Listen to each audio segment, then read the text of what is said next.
Hey Stargazers, this is Jeff. This is Jeff Ball Photography. Welcome to my channel. And we are trying something new. We have a live stream going from my telescope tonight. We're going to do some stargazing. We have had perpetual clouds for weeks. And we have a little window tonight. We're going to try it. We're going to test all this technology. I've been practicing, but we're going to try it live tonight. So let's see how things are going. I'm going to share a lot of screens with you tonight. We're going to pretty much work the winter constellations of Orion and Taurus, some in Taurus, and we'll look at Perseus, and I think we might take a look at Orija. So that's what we're working on, and just to give you a little flavor about what we're doing tonight, I pre-recorded some videos, and this kind of gives you a look at the setups that we are using and from a telescope. And I also want to share this link with my folks online on Facebook and stuff, so because I really want my friends to pick this up. So take a look at this this video about our setup and our plan for tonight. Hey, welcome to the channel. This is Jeff, and we are trying to grab, if you're watching this, we are trying to grab maybe a 2-hour window of clear skies to do some live backyard observing. We have had a terrible spat of weather here. We have been socked into a really cloudy weather pattern for what is now going on several weeks, and there's no end in sight. This is, it looks like, the only gap we have tonight. So welcome. We're going to try our first attempt at live stargazing. So thanks so much for joining us, and we're going to work the Orion constellation pretty hard. So if you're watching this, this is pre-recorded. I wanted to show you the equipment we're going to use tonight for doing the observing.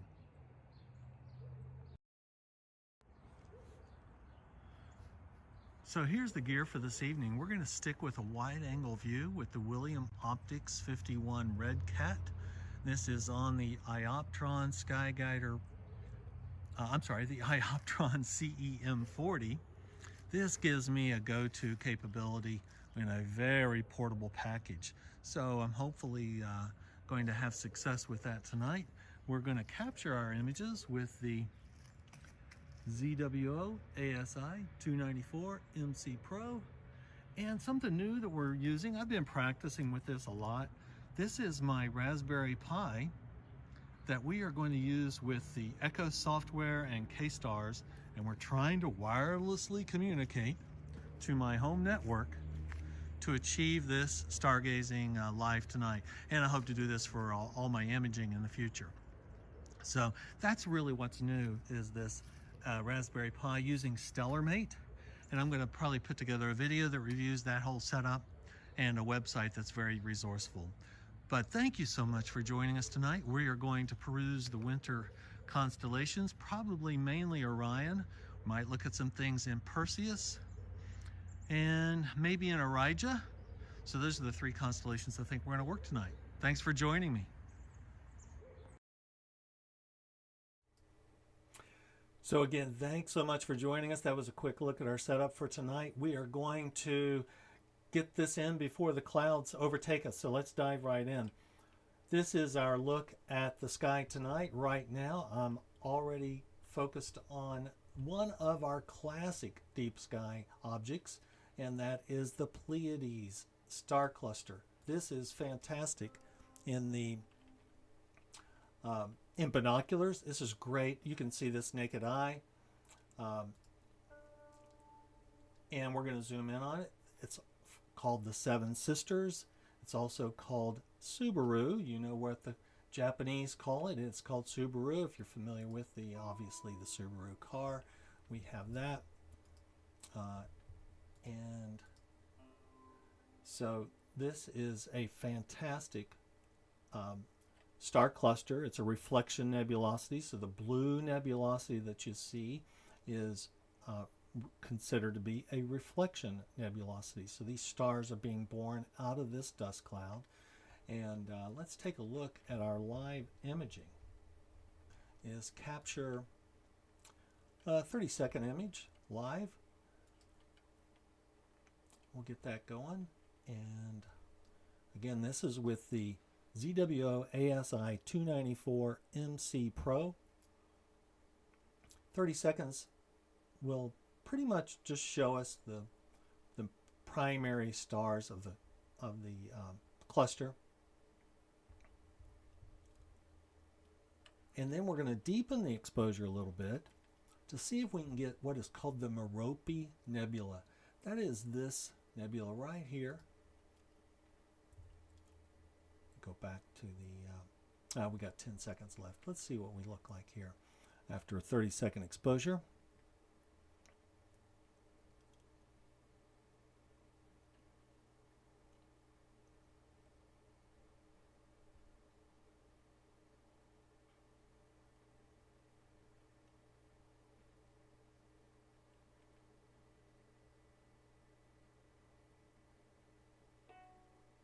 So there's our exposure.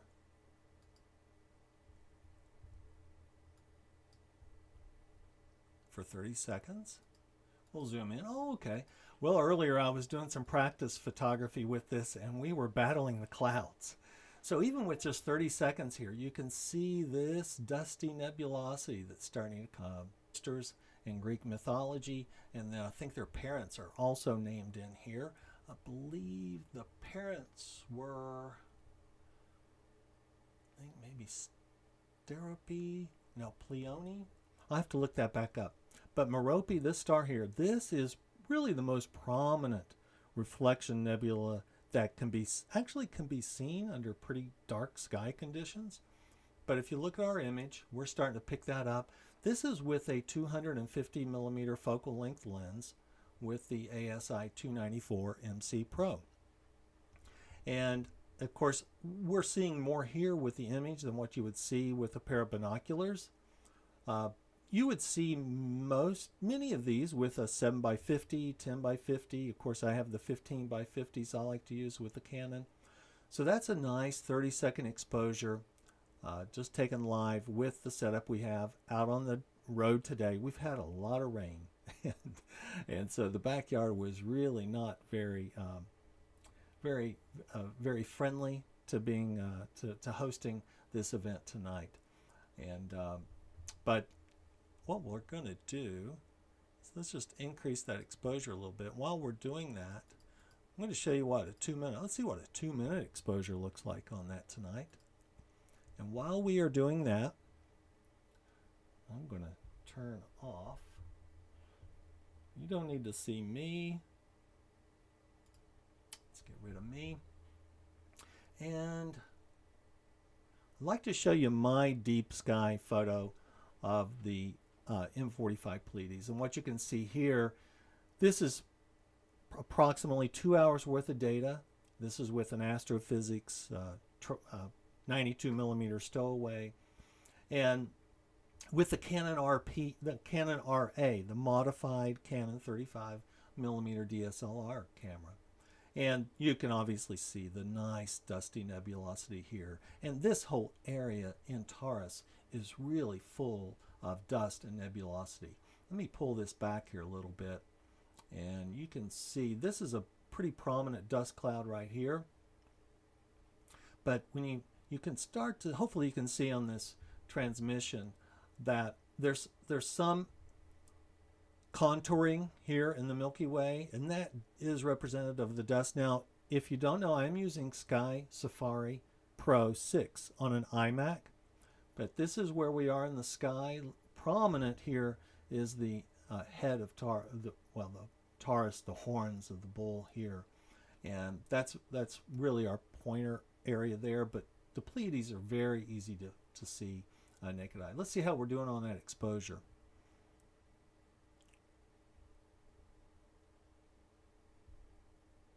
We still have we got 18 seconds left. Let's see how this one's going to look as we pull it down. I did increase, for those of you who are imagers, I did increase our gain tonight just so we could have a better live view of about 228 gain, and then the offset is right around 32. Let's see how much more of that nebulosity we pick up. I can save these image files separately if I want. If I was out doing imaging, I would probably be capturing roughly about 5-minute exposure lengths, maybe 10.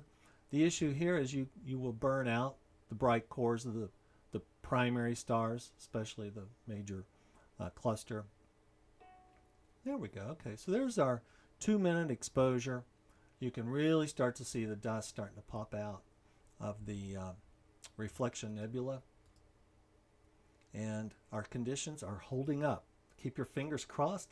Other than the light pollution, it looks like our conditions are fairly decent out there right now. I know this window is not going to last long, so hang in there with me as much as possible. We're gonna scan. We're gonna go to at least the California Nebula. Hopefully, we're gonna check out the Flaming Star Nebula, and then we're gonna check out 2 classics, the Horsehead Nebula and Orion M42, here in a second. So, but that's our M45. I think I'm going to just save that image just for fun, just to say we had this during the imaging session while we were online. 120 seconds live. Okay. And again, this is that Merope Nebula. This is the star Merope. Let's go back and really zoom in on what we're seeing here. There's Electra and Maya. That's a pretty prominent part of that reflection nebula there, right there. And that really looks good at high resolution. There's a lot of detail in this. And of course, there's a lot of contrast and detail in this with high resolution as well. So that's M45.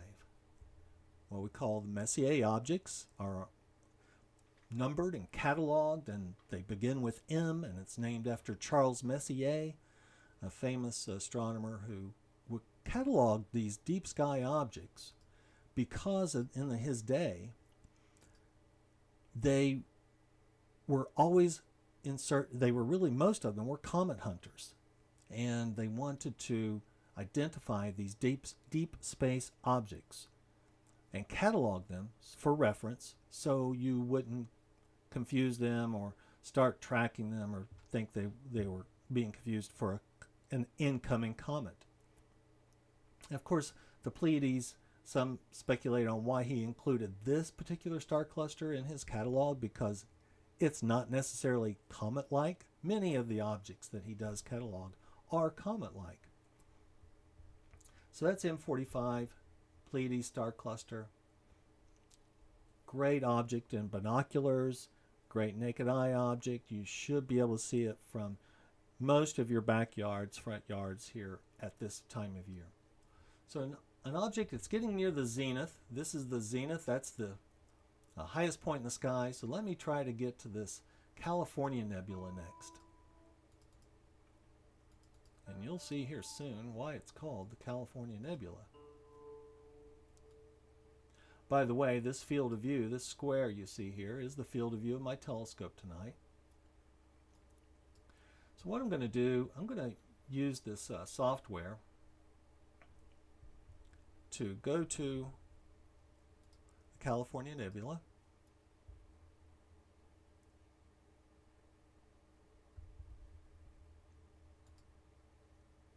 Hey, thanks ECP. Thank you so much for being on the channel tonight and kind of serving as my moderator. I really appreciate it. There is a lot of technology we've been working on here to try to get this to work, and I'm very happy that it is working. And we had a clear sky to practice it with.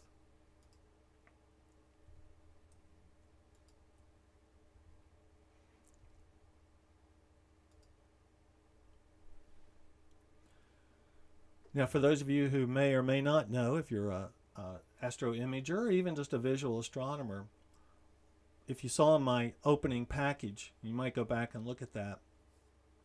We are using a Raspberry Pi system with this ECOS software and K-stars.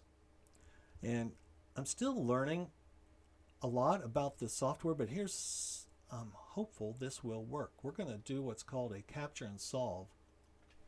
And this is basically plate solving. What this does, it takes an image from your camera and it compares it to a database of stars, and it uses geometry and a lot of math to compute where it is pointed in the sky. And it looks like we've confirmed that we are at the California Nebula here. So let's do a real quick exposure of 30 seconds. Now, you know what, too, let's go ahead and do the 2 minutes. And while we're doing that, we will take a look at the object in Sky Safari Pro. So this is the California. Obviously, you see why it's named the California Nebula, and it's what we would call an emission nebula. It's red in color.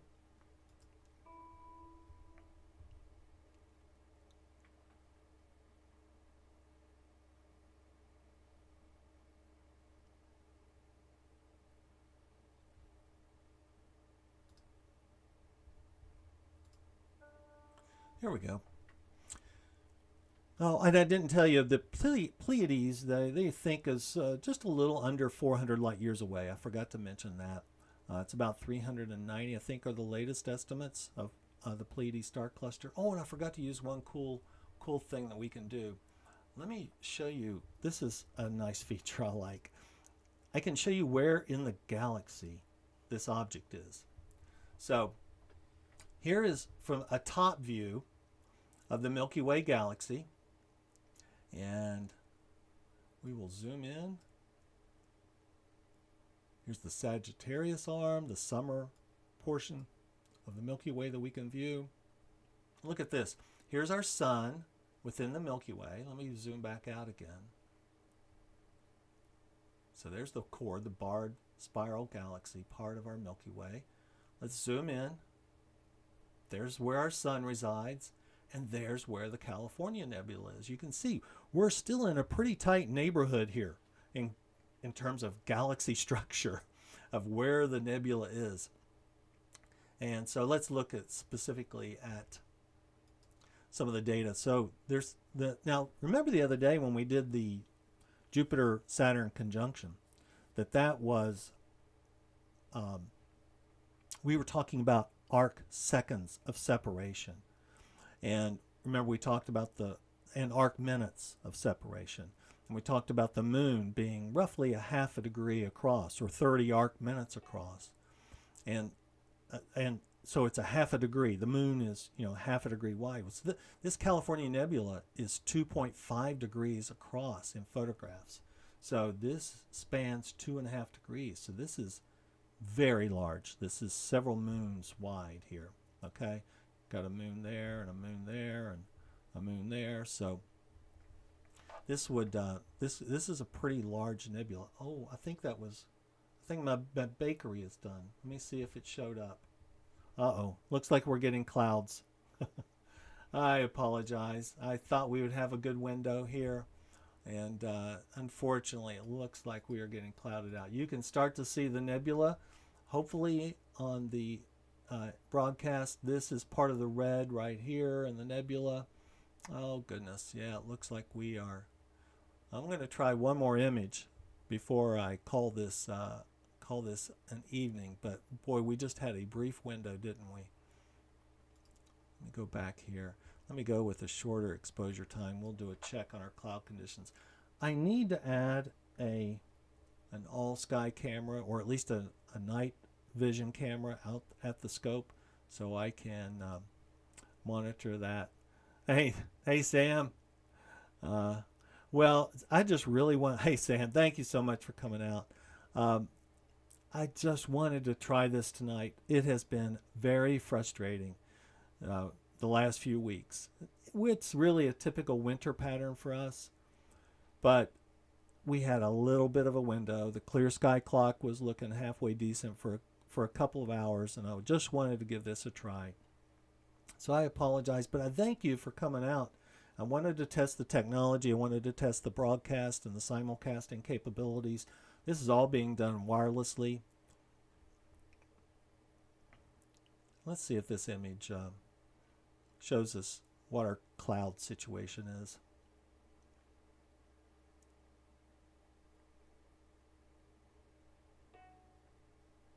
It might be getting, yeah. Looks like we got what we call sucker holes, maybe. Yeah, that one's kind of tight.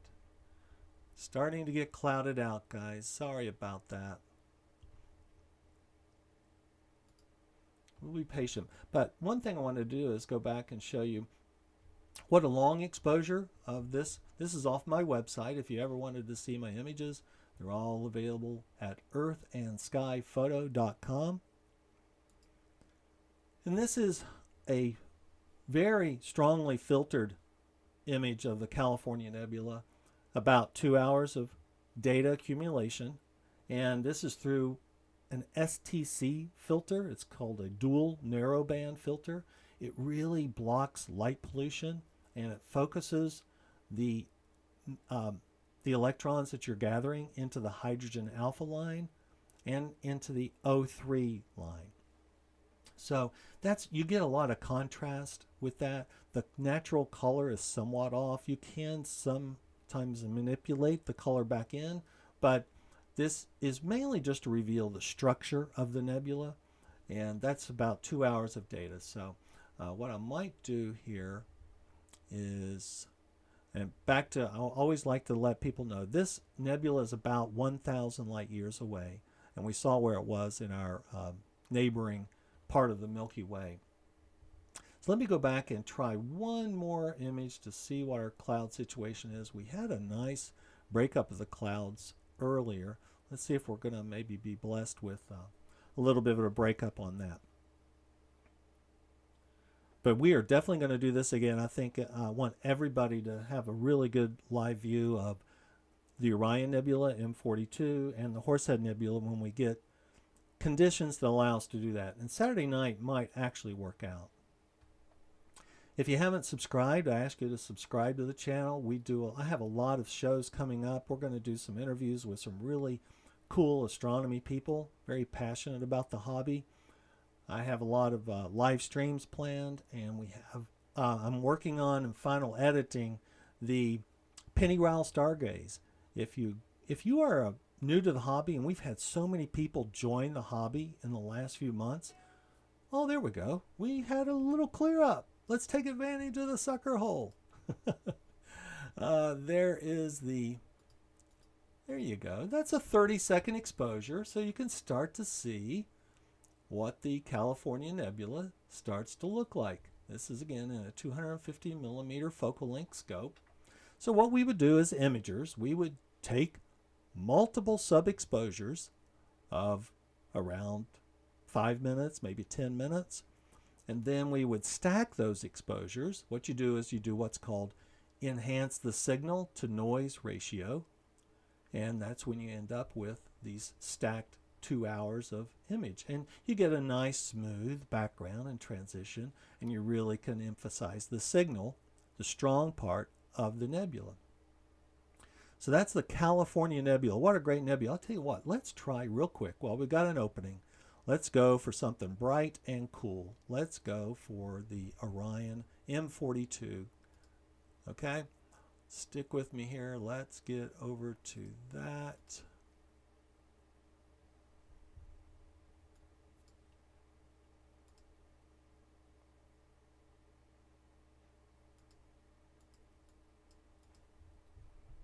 If I can minimize this screen.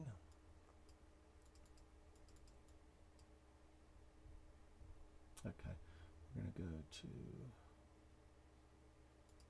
K-stars, and let's go to M42 before we get clouded out.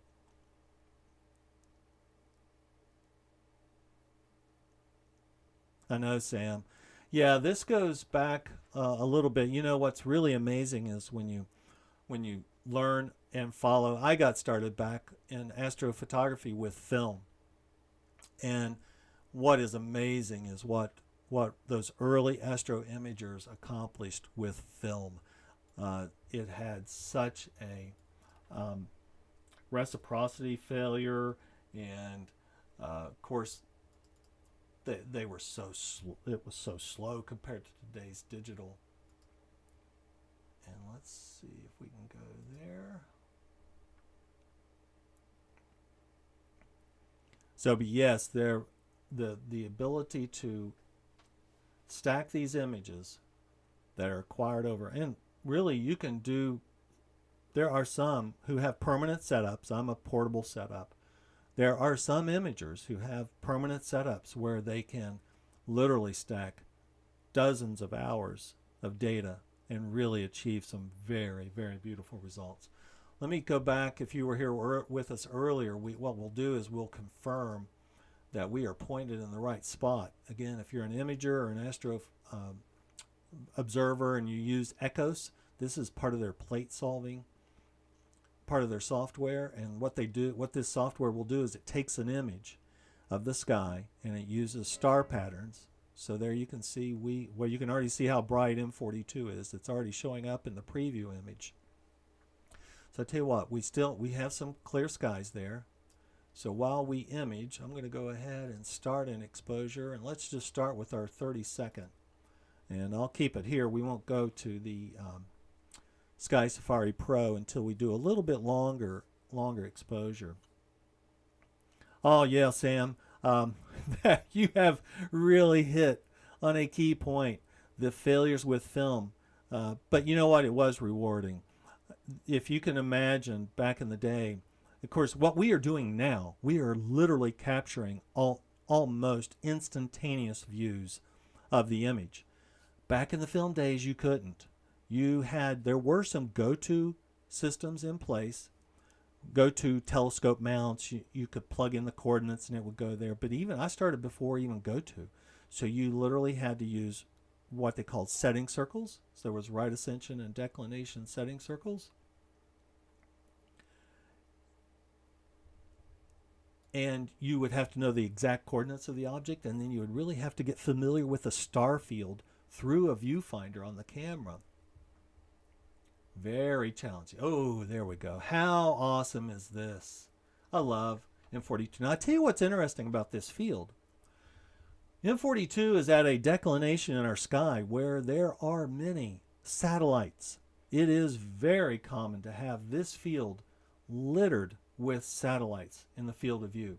So you will frequently see these. So back to what we were talking about, stacking images.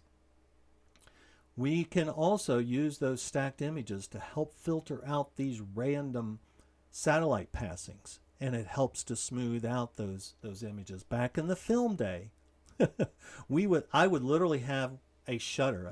It was a plastic blackened shutter cover that would cover the entire end of my optics. And when we saw an airplane come by, a streak of the satellite across the film. So yes, digital is so much nicer. I'll tell you what we're going to do. Let's do a 120-second exposure there on M42. Let's start it. What I'm going to do is go back to our Sky Safari, and let me pull up a little bit of info, and you can see exactly what M42 looks like in the star chart. Let me show you where it is.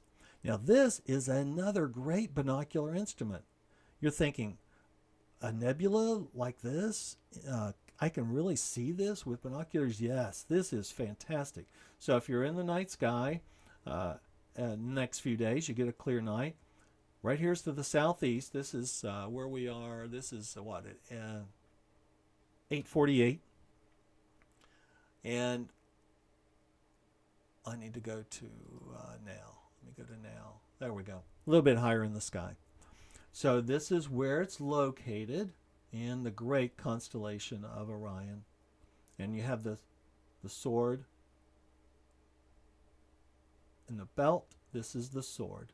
So this is the belt of Orion. These three stars here. Alnitak, Alnilam, Mintaka. And this is the Great Orion Nebula. Now, of course, Orion gets all the attention, but this Running Man Nebula is also pretty fantastic. NGC 1975. But this is the Great Orion Nebula, and if I had longer focal length, we would try to look at this trapezium area of stars. Now, this trapezium area, I believe, is pretty much the star cluster and the stars that are providing the energy that illuminate the nebulosity itself. So let's go back and check on our image that we're taking. Now, this was the 30-second image that we took. And see, you can see the Running Man Nebula right here. How appropriately named is that? The Running Man Nebula. And of course, this is the great M42 Orion Nebula. Now, this is an amazing object in a telescope. If you got a telescope for Christmas or the holidays, and let me catch up on some questions here. Hey, Armando. Yes, this is the 250 millimeter Redcat, William Optics Redcat, that we're taking the images through tonight. Okay, there's our 2-minute exposure, just a little bit deeper. You can really start to see this is a big nebulosity cloud up here that Orion is in. Let's zoom in a little bit. So you can start to see that Running Man structure. There's his head, here's one arm, here's the other arm, and there are his legs. So we have so many features in astronomy that just have great names. Yeah, let's see if we got some. Oh, there you go. There's probably two. Those are probably Elon Musk satellites right there. See how close together they are, and I don't know. I'm not going to say that for sure. Okay, but these are two satellites here that were lighting up the image during that 2-minute exposure. So yeah, this whole area, let's see if we got any more than that.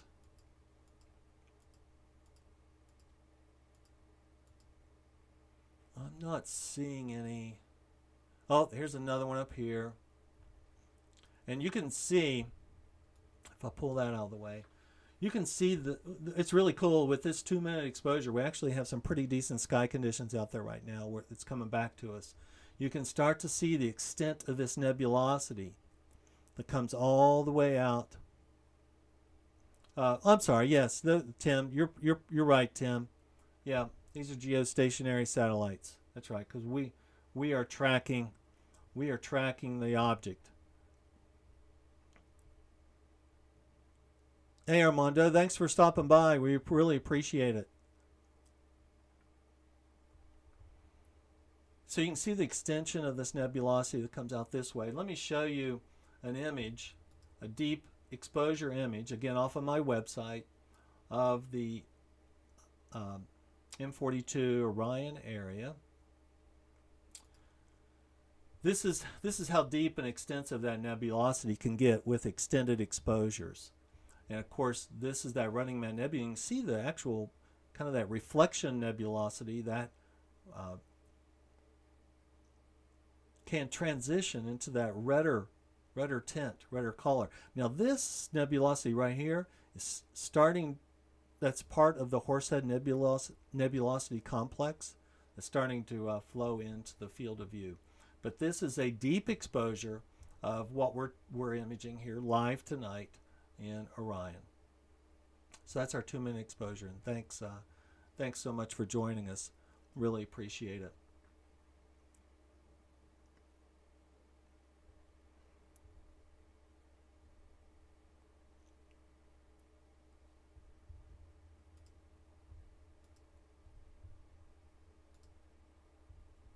This is a great image here by Rob Gendler.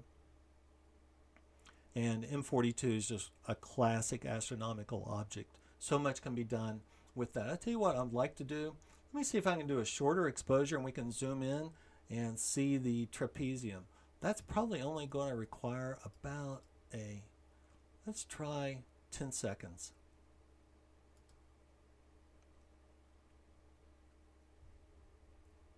Again, if you remember that trapezium, this takes relatively high power in a telescope, but this is a great visual feast right here, this trapezium of stars, and they are really providing the energy. If you look at the Hubble images, they do, Hubble does a nice breakdown of that trapezium area and shows the flow of the nebulosity around that area.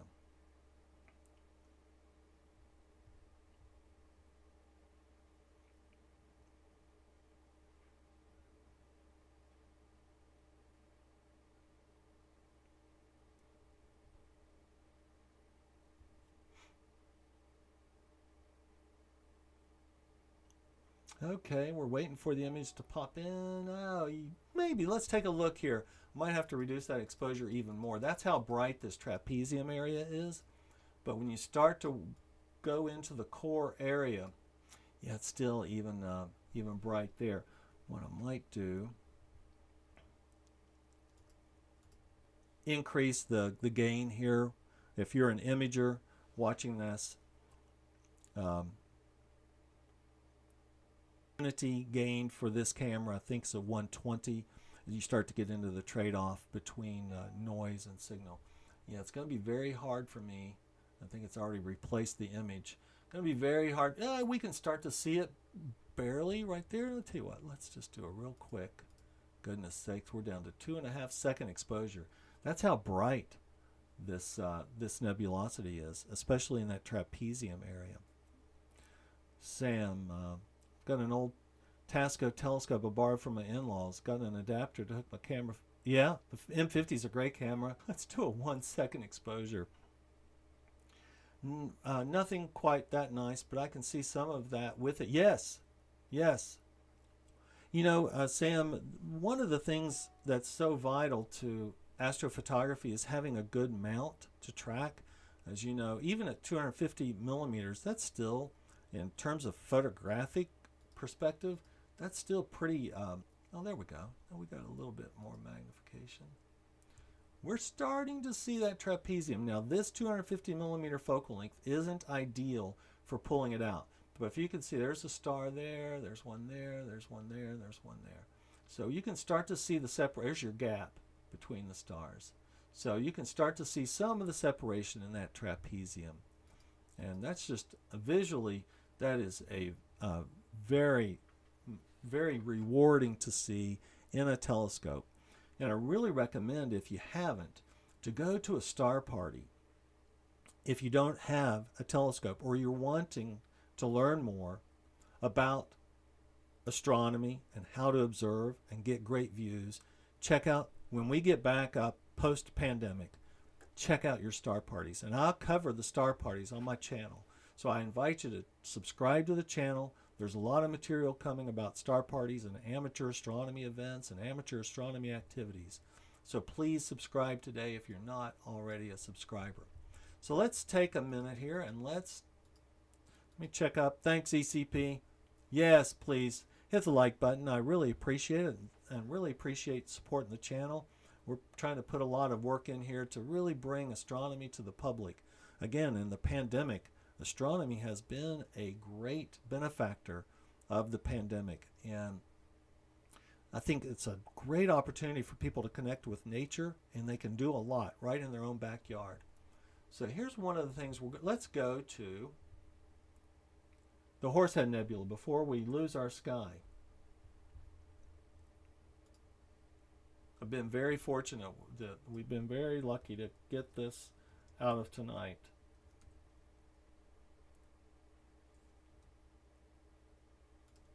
And the Horsehead is also known as B33.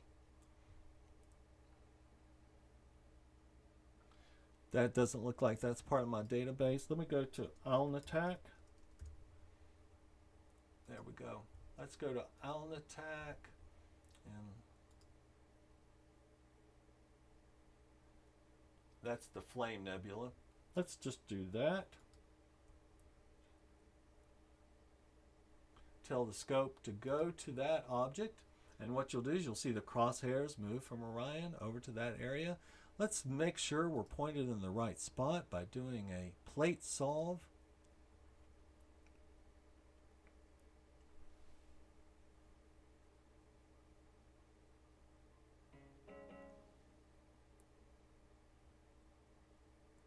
Oh, thanks, Sam. Yeah, I wasn't sure about that logistically, how that was happening on the iPhone app. So thanks for that little tip on how to hit the like. Really appreciate it. And when you see down here the air turns green on the plate solving, it says we're in the right spot. So let me go back and let's image. Definitely have to increase our exposure here. I'll tell you what we're going to do. We're going to go ahead and go for a 2-minute exposure. And while we're doing that, while we're letting the cake bake, we're going to go back to our Sky Safari Pro. And again, this is, look how beautiful Orion is. I'll tell you what, one of the things I like is this program has a galaxy depiction of the Milky Way that shows you the hydrogen alpha version. Now look at this. How amazing is this? Now this can be captured photographically through very long exposures. Matter of fact, let me show you. Oops, hold on. So I have some black and white on my website that is hydrogen alpha filtered. And this one is a very deep field, and it kind of mimics what I'm showing you in that Sky Safari 6 Pro. Here's the Orion Nebula. This is the Horsehead Nebula. This is the belt of Orion, the sword of Orion. And this is Barnard's Loop. Look at this nebulosity here. So let me go back to, see, this is the Sky Safari 6 Pro, how it depicts the hydrogen alpha clouds throughout the Orion constellation. Just look at how amazing that is. Definitely one of the highlights of our sky. Now visually, what you can see, the Orion Nebula is the best representative you can see of all of this nebulosity that's represented here. Look, this is a hydrogen alpha, very narrow channel of light that we're looking at. So let's go back to realistic and let's zoom in. Now, if we have any observers with us tonight, I've certainly deferred to them on viewing. I think viewing the Horsehead Nebula is a classic observer's challenge, and I believe they oftentimes use a hydrogen beta filter to view this through very large aperture. So let's go back and see how we're lined up and see how, there's our image, and we aren't exactly lined up. This is Alnitak, but let me zoom in here a little bit. This is the Flame Nebula. That's the Flame Nebula right there.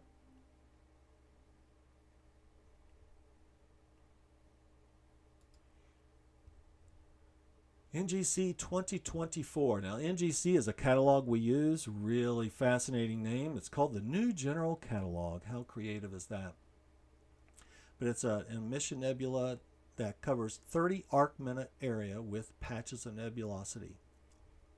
The Flame Nebula is about 900 light years away. It's part of the Orion molecular complex and made to luminesce by the easternmost star in Orion's belt, Alnitak. Flame Nebula glows in a variety of colors from yellow to orange, though.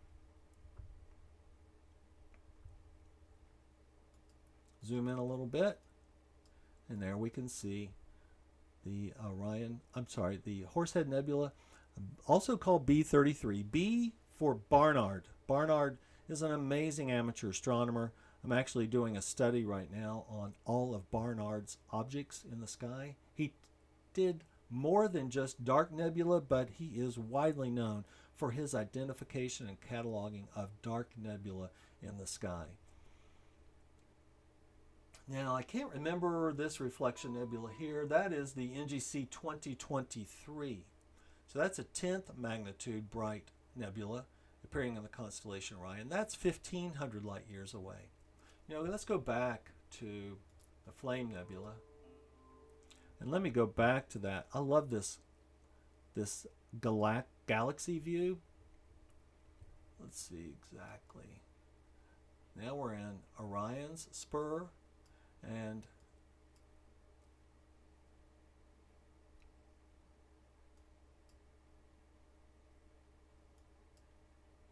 there you go. If you remember earlier, that California Nebula was up in this area of our galaxy. And so here we're starting to look in this direction toward the Horsehead Nebula. And just out of curiosity, we did not do that for Orion, did we?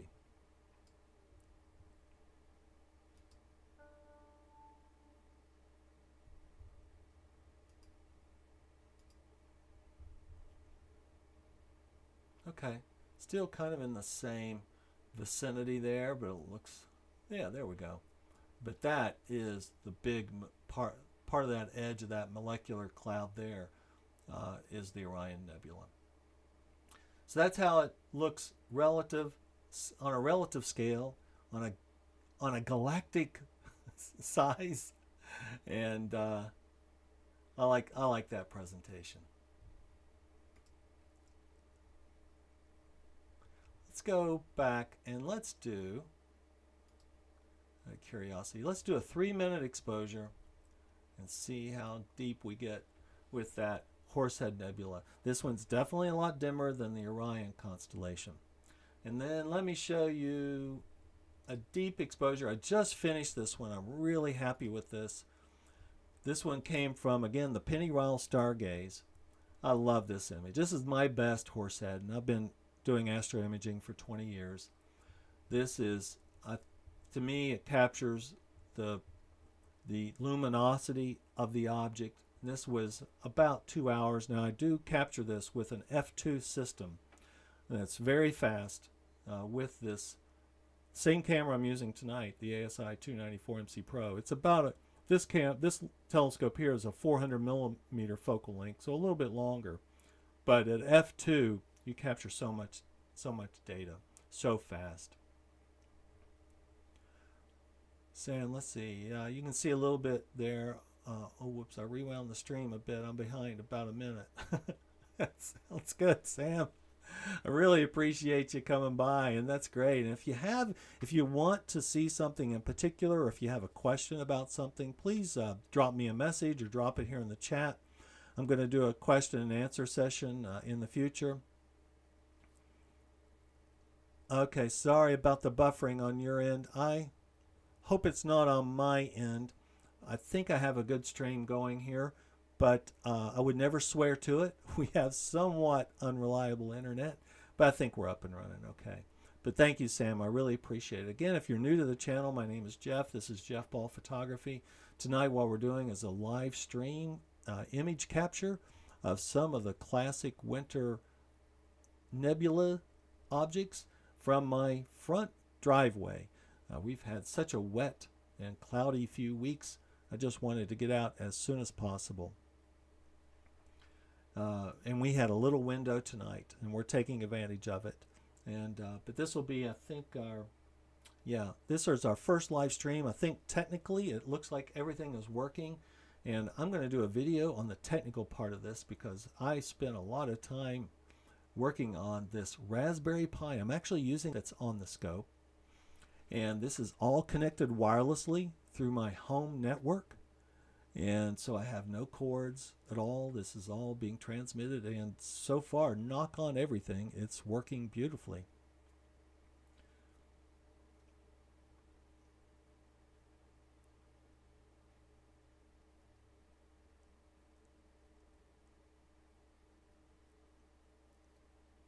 Again, thank you so much. This is Jeff Ball Photography.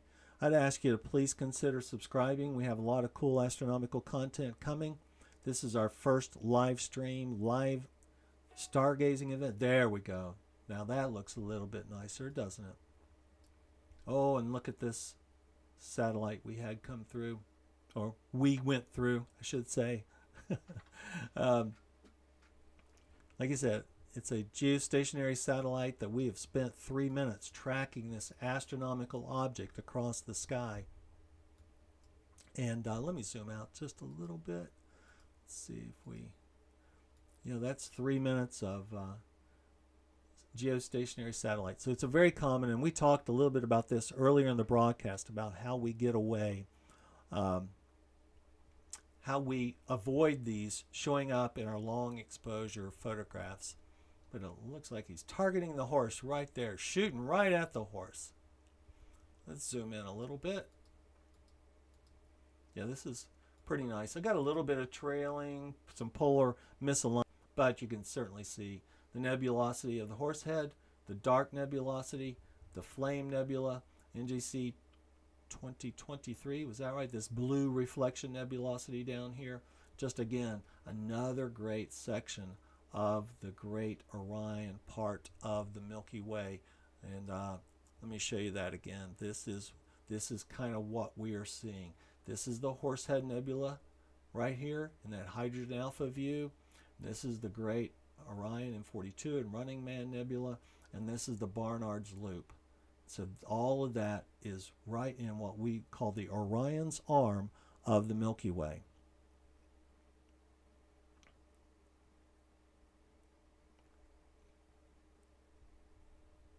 Wave at Musk. Hey, Elon. Yeah, there was some consternation when people, and astro imagers and astronomers, when the satellites were originally launched. Of course, when those things are launched, they are quite obvious in their lining up, and they're still in lower altitude, and they can still reflect a lot of light, a lot of angled light, sunset, but really, our modern imaging techniques, it is not a problem. Those satellites do not cause me a concern at all, so we can get around that. And that is all I wanted to show you tonight, because I know the clouds are probably pending and coming in on us. So let me know if you guys have any questions and showing up tonight and joining me for this live stargaze, our first live stargaze. And I hope to see you on future stargazes. Please check out my channel. There's a lot of cool astronomy content to come, and that's my passion, is astronomy and astro imaging and sharing views like this with the public.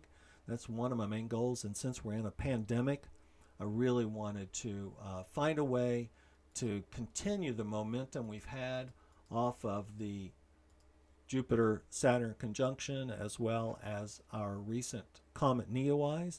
By the way, did anyone in the chat happen to catch comet Neowise this past summer?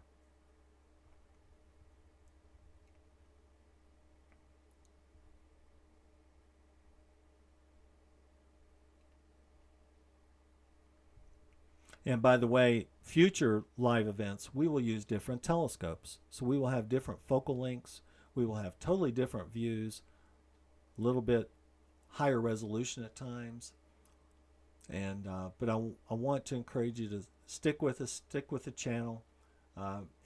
Thank you, ECP, so much for moderating my chat tonight. I really appreciate it. It seemed like things went well. And but I'm going to end the broadcast right there. I think we had a really good night. We caught a little bit of a gap in the clouds, and want to thank you for coming out and stopping by. Let me go back to, how about me? Just saying goodbye.